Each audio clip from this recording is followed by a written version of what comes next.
Bien, estamos de vuelta con ustedes. Esta semana abre con ciertas denuncias, tanto en redes sociales como también en los medios de comunicación.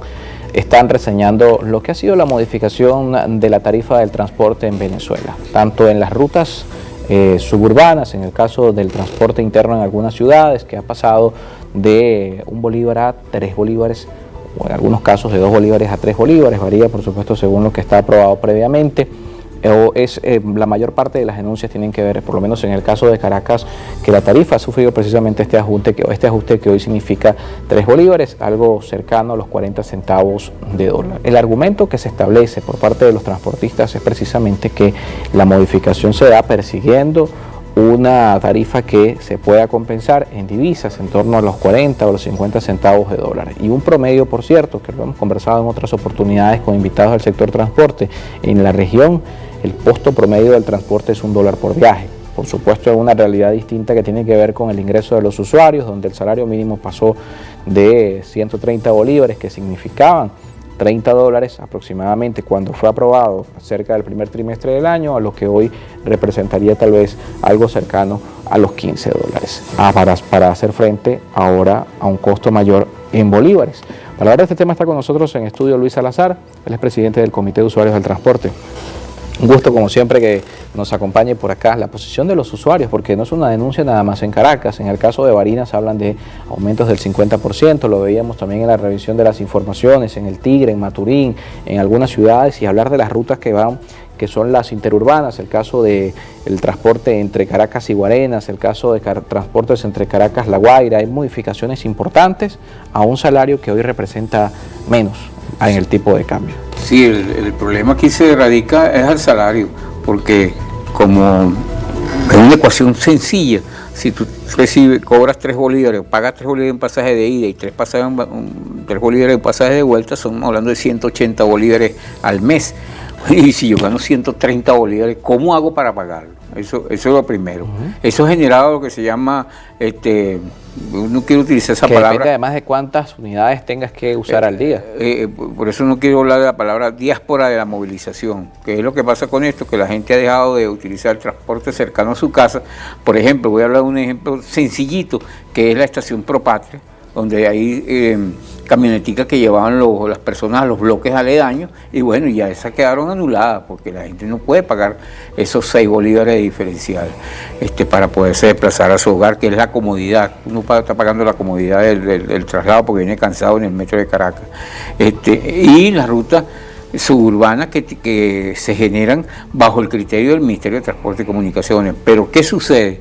No hay una gaceta que determine cuánto es el monto del aumento. Entonces, ¿cómo se permite que un estrato de la sociedad pase por encima de todos los estratos habidos y por haber en Venezuela? Y bueno, impongan, porque eso es imponer. Es decir, que en comparación precisamente con el pasado, cuando las discusiones eran de los transportistas con las alcaldías, en los primeros meses del año, ¿eso ha desaparecido desde hace cuánto? No, eso ya tiene más de 5 años que ha desaparecido, y eso se hacía el primer trimestre porque la ley era precisa. Era precisa que en el primer trimestre nosotros teníamos que definir la gaceta oficial con todos los pasajes que iban a regir en el año, pero como hay esta inestabilidad económica del cambio, entonces se ha generado esta distorsión que los transportistas han tomado por su cuenta, y el gobierno, en vista de, bajo el criterio de cómo vamos viendo, no permiten que un sector se quede sin movilidad y aceptan que cobren lo que quieran, no porque sancionen a los transportistas, sino que son permisivos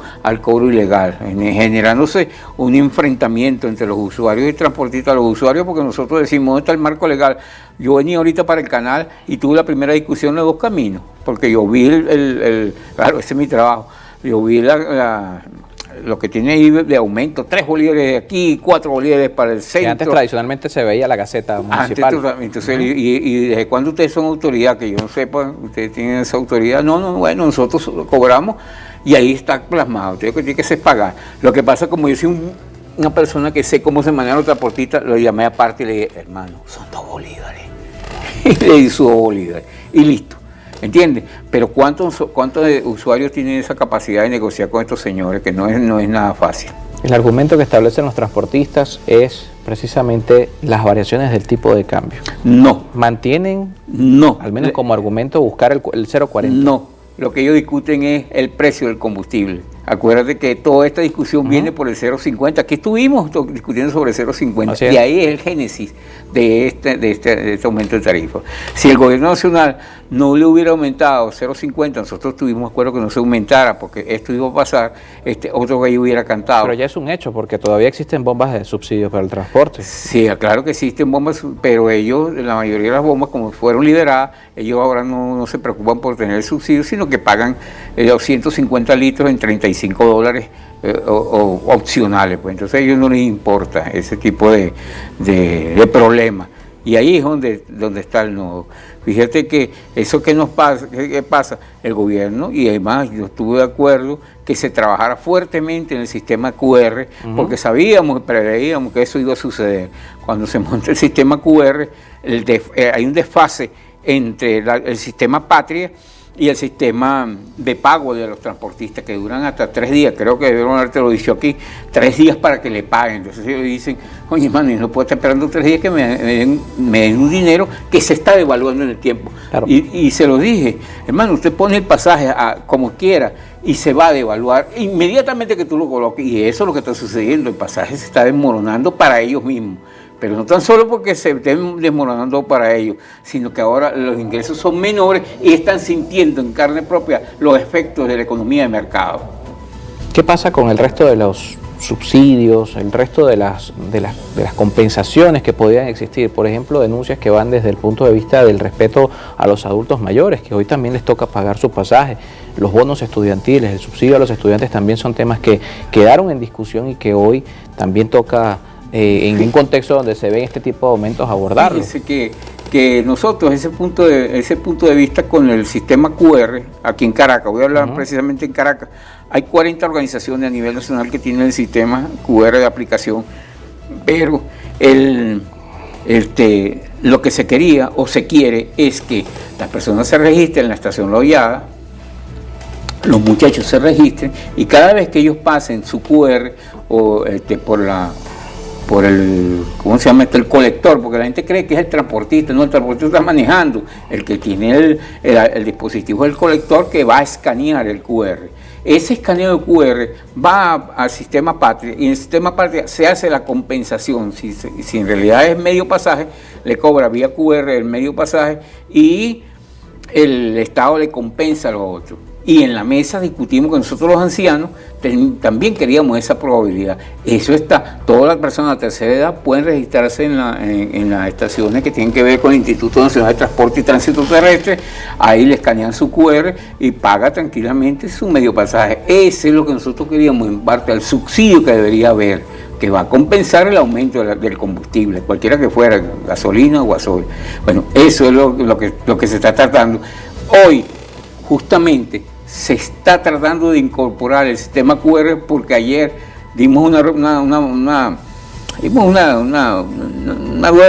de prensa o un programa donde se tocó principalmente la operatividad del QR. Hoy sale el gobierno, ya lo tenemos listo, mandaron el tutorial cómo se hace, yo lo tengo cargado ya para que toda la gente lo tenga, pero espérate, ¿por qué tienen que trabajar en función de una denuncia cuando tú tienes que trabajar? Y debería haber una política respecto al sistema de transporte. Claro, ¿y quién controla eso? La gente tiene que entender que los funcionarios de Fontur, porque la gente dice que es la Policía Nacional Bolivariana, que es la Guardia Nacional Bolivariana. No, los funcionarios que se encargan de toda la parte operativa del transporte se llama Fontur. Ellos son los que tienen registrado las listas de las unidades que están recibiendo servicio, de todas las líneas del país, y son los que deben controlar que el sistema esté funcionando. ¿Qué pasa con el transportista? Que el sistema QR es un opcional de pago de pasaje. Entonces, ¿qué es lo que ellos quieren? Prefieren recibir el dólar, ¿verdad? En la camionetica exchange, así se llama, ponen las denuncias, por cierto, respecto a la recepción del dólar distinto a la tasa. Por eso, camionetica exchange, ellos son los que fijan a 5 bolívares, 6 bolívares el precio del dólar, y si quiere te baja, hermano. Así de sencillo. Entonces ellos prefieren ese dólar, colocarlo ahí en el mercado, o pago móvil. No se usa pago móvil en transporte público o transferencia, mucho menos transferencia. Entonces quedó el efectivo, el pago en divisa y el QR que es operativo en algunas áreas y otras no. ¿Qué han podido conocer de las afectaciones hacia las rutas interurbanas? Porque en el caso Guarenas-Caracas hablamos de por lo menos un 28, un 30% de modificación, que se está planteando a más de 9 bolívares la tarifa también. Sí, vamos a aclarar algo. Rutas urbanas es casco central de todas las ciudades de Venezuela. Ruta suburbana es el interfase entre la ciudad y la ciudad dormitorio. Por lo tanto, esa que usted dice es una suburbana. Es suburbana. Ese tiene un criterio que lo maneja el INTT. Y también hay una modificación allí. Sí. Y el otro que nadie toca, pero está ahí, es las rutas interurbanas. Que son entre ciudades. Que son entre ciudades. Y esas no entran en este collage. ¿Por qué? Porque ellos fueron, no quiero utilizar la palabra más hábiles, saben que el costo del pasaje es muy, muy oneroso, entonces prefieren compensar con el usuario la movilidad, porque la movilidad ahora que se hace en las rutas interurbanas son movilidades comerciales. Ejemplo, la gente que viene de Barinas, la gente que viene del Táchira, la gente que viene de Maracaibo, la gente que viene de Puerto La Cruz o que viene de Guiria, vienen al mercado del cementerio en un tour, compran y en esa misma tarde está saliendo ese bus de retorno, por lo tanto tienen garantizado el ida y vuelta, y esa no es la opción. La opción es que hubiera el servicio constantemente y no lo hay. Son solamente de las mismas empresas que sacan estos paquetes para poder tener movilidad y le da un precio, vamos a decir, bien competitivo, que le permite pues movilizarse, porque cobrar un pasaje en 40, 50, 60 dólares, miren, eso es costoso. La gente ya no está viajando por visitar a su familia, la gente sabe que por esos 50 dólares él puede llevar 3, 4 sacos de ropa, es decir, algo o de comida, y eso compensa el pago de esa ruta extraurbana. Y en el caso de Guaraní y Guatire hay un caos, porque por lo que hemos hablado de la parte económica, que la gente no tiene capacidad de pagar 10 bolívares para movilizar aquí a Caracas. Imposible, estamos hablando de 300 bolívares. Claro, es que si hablamos en el caso de movilización interna de la ciudad, 2 unidades de transporte en un día son 6 bolívares. Eso quiere decir que si hablamos de... Si toman 2 unidades a 3 bolívares cada una, son 6 bolívares al día. 6 por 5 son 30 bolívares semanales, son 120 bolívares al mes, solamente tomando una camioneta ida y una vuelta. En un salario con un salario mínimo de 130 bolívares es un número a revisar. Fíjense que, disculpa que te interrumpa, porque quiero hacer acotación, porque ayer fue muy incisivo. Yo no veo venezolana en televisión, pero ayer, como estaba preparando todo este material, vi unos comentarios de las personas: ay, todo está bien, todo está perfecto, y yo le veía la fisonomía de las personas, cuestión, gente de estrato 6 de la población, gente de estrato 6 que entrevistaba en zona de televisión, y a ellos les parecía que todo estaba normal. Claro que está normal. ¿Por qué? Porque ellos reciben dinero, pero reciben remesa del exterior que compensa la parte económica. Eso no lo recibe el sector D, E, F, G, H, I, J, K, L. Claro, entonces tal vez no es la realidad de todos los venezolanos. Ingeniero, gracias por acompañarnos esta tarde. Luis Salazar con nosotros del Comité de Usuarios del Transporte. Nos toca despedir esta jornada, martes 6 de septiembre, como siempre agradeciéndole su sintonía y su participación en las redes sociales. @en Contexto Piso I, @Carlos Penaloza, nuestra cuenta. Gracias a quienes por allí también enviaron, como siempre, sus saludos y que nos reportaron su sintonía desde otras entidades de Venezuela. Nos vemos mañana nuevamente. Recuerden nuestro espacio de 1 a 2 de la tarde y por supuesto nuestras cuentas @en Contexto Piso I, @Carlos Peñalosa, y el canal de YouTube donde están disponibles todas nuestras entrevistas, Carlos Peñalosa en Contexto.